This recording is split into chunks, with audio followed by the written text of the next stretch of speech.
અમરેલીના વિજલપુરમાં લુખ્ખા તત્વોનો ત્રાસ અને પોલીસ કોમ્બિંગ બાદ પણ રેવાનગર વિસ્તારમાં સામાજિક તત્વોએ આતંક મચાવ્યો છે. લાકડી, તલવાર અને સળિયા સાથે 5 થી વધુ શખ્સોએ પરિવારને માર માર્યો.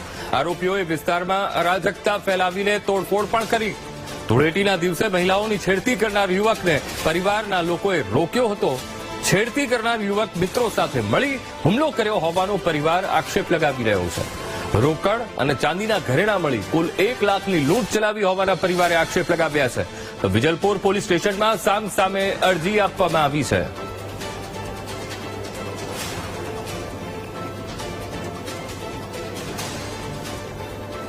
તો આજ મુદ્દે સંવાદદાતા રાકેશ ફોનલાઈન પર જોડાઈ ગયા છે. રાકેશ, વિજલપુર પોલીસ સ્ટેશનમાં ફરિયાદ થઈ છે, સામે ફરિયાદ. એક તરફ લુખ્ખાઓનો આતંક અને એક તરફ ભોગ બનનાર જે પરિવાર છે તે લોકોનો આક્ષેપ.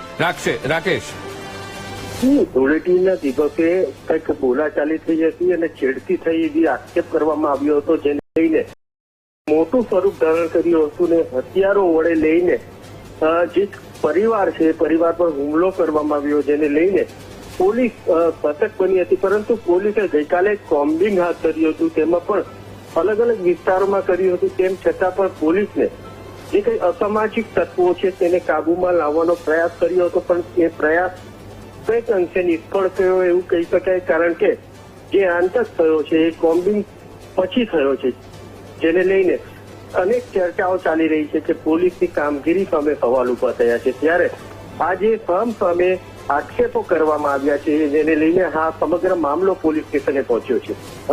જી બિલકુલ રાકેશ, સમગ્ર માહિતી સાથે જોડાવા બદલ આપનો આભાર.